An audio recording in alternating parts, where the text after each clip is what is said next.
Si vous pensez que les gens de nos jours font des choses étranges, peut-être devriez-vous jeter un coup d'œil au passé.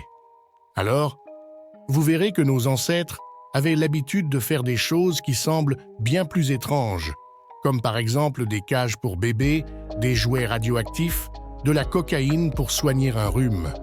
Salut à tout le monde et bienvenue sur Éco-Rêve. Aujourd'hui, je vais vous montrer des choses dangereuses qui étaient normales dans le passé. Si vous êtes prêts, commençons.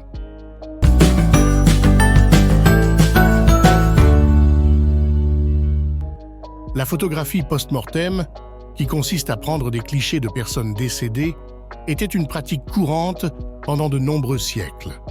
Une tendance difficile à ignorer grâce à l'introduction du daguerréotype, l'ancêtre merveilleux de l'appareil photo, inventé par Louis Daguerre. Les commémorations des défunts ont subi un changement soudain. Les peintures jugées trop coûteuses, en raison de leur manque de qualité et de réalisme, ont été abandonnées au profit de photographies, parfois assez alarmantes. La plupart des photos étaient prises peu de temps après la mort et pouvaient donner l'impression que le défunt était toujours en vie, surtout s'il était maintenu debout. Collection de parties du corps. Aujourd'hui, seuls les fous collectent des parties du corps humain comme des trophées. Mais autrefois, c'était un passe-temps standard auquel personne ne pensait à s'opposer. Certains hommes avaient chez eux des sortes de cavernes qu'ils appelaient leurs chambres anatomiques. Même les soldats portaient les crânes de leurs ennemis, comme c'était typique des marins américains qui prenaient les crânes des soldats japonais pendant la Seconde Guerre mondiale.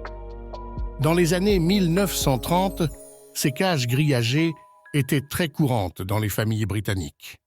Avec l'aide de ces constructions pas toujours sûres, les enfants pouvaient respirer l'air frais pendant que leur mère faisait le ménage. Incroyablement, ces cages étaient considérées comme sûres. L'idée a été introduite pour la première fois dans le livre du docteur New Term Tot, qui recommandait de rafraîchir les nourrissons pour purifier leur sang, renouvelant ainsi et améliorant leur santé globale. Les ermites dans le jardin étaient une tendance étrange adoptée par les riches au XVIIIe siècle. Un ermite n'avait pas le droit de se laver, de se couper les ongles, les cheveux, et vivait souvent dans des ghettos qu'ils avaient construits eux-mêmes. Les propriétaires étaient fiers de montrer leurs ermites à leurs visiteurs, considérés comme de simples meubles vivants. Il n'y a pas si longtemps, les médecins n'avaient aucune connaissance en matière de désinfection et utilisaient des méthodes douteuses, comme la saignée, le tranchage de la langue contre le bégaiement, la lobotomie et les électrochocs.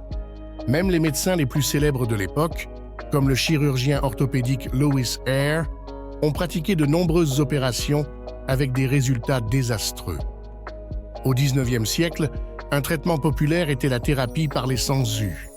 L'élevage de sangsues était devenu extrêmement prestigieux et lucratif. Les sangsues étaient utilisés comme dispositif de saignée à l'aide d'une lancette pour faire si que la perte de sang se déroulant plus lentement. Il y a 100 ans, la cocaïne n'était pas considérée comme quelque chose de dangereux, au contraire. Elle était disponible en pharmacie et vendue facilement sans ordonnance pour traiter la toux ou les douleurs dentaires. La cocaïne était même recommandée comme sédatif pour les enfants et une bouteille de Coca-Cola originale contenait 9 mg de cocaïne associée à la caféine. Le tout premier toxicomane reconnu dépendant de la cocaïne était en réalité un médecin, William Halsted. Il l'utilisait comme anesthésique pendant les chirurgies et a commencé à en consommer récréativement, devenant ainsi le premier toxicomane pratiquant la médecine. L'envoi d'enfants par la poste peut sembler être une blague, mais au début du XXe siècle, les Américains pouvaient légalement envoyer leurs enfants par la poste pour environ 15 centimes, à condition que leur poids n'excède pas celui d'un paquet standard. Les os humains avaient pour objectif de montrer des personnes originaires d'Asie et d'Afrique comme une démonstration de la théorie de Darwin et de la prétendue supériorité des Blancs. Ces expositions se trouvaient à Paris, Londres et Berlin, où des villages entiers de tribus différentes étaient présentés avec de véritables habitants effectuant des rituels religieux ou des danses de guerre. Les excursions amusantes dans les hôpitaux psychiatriques étaient une réalité honteuse. Les visiteurs pouvaient payer pour observer les personnes pauvres et même les piquer avec un bâton. Bien que la plupart des patients soient inoffensifs, il y avait aussi une bonne part de psychopathes à l'intérieur des murs de l'hôpital. Ceux qui représentaient un danger. Fumer pendant la grossesse était prescrit par les médecins il y a 60 ans. À l'époque, les médecins américains conseillaient à leurs patients de fumer pour soulager la constipation. Les femmes qui venaient d'accoucher n'étaient pas interdites de fumer à l'hôpital et même les femmes enceintes étaient autorisées à fumer. Parfois, cela était même prescrit par le médecin pour calmer les nerfs. Les jouets radioactifs étaient courants dans les années 1950. Les radiations étaient considérées comme normales à l'époque et les jouets radioactifs tels que les laboratoires et les numéros étaient monnaie courante. Les expériences impliquaient souvent du polonium et de l'uranium en petite quantité. Cela s'étendait même à l'utilisation de radium dans la peinture des cadrans de montres qui brillaient dans le noir.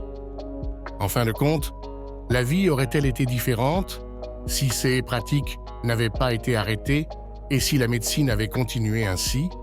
Impossible de le dire. J'espère que ce petit voyage dans le passé vous a plu. N'oubliez pas de mettre un like et de commenter la vidéo si elle vous a plu. À la prochaine aventure sur EcoRave.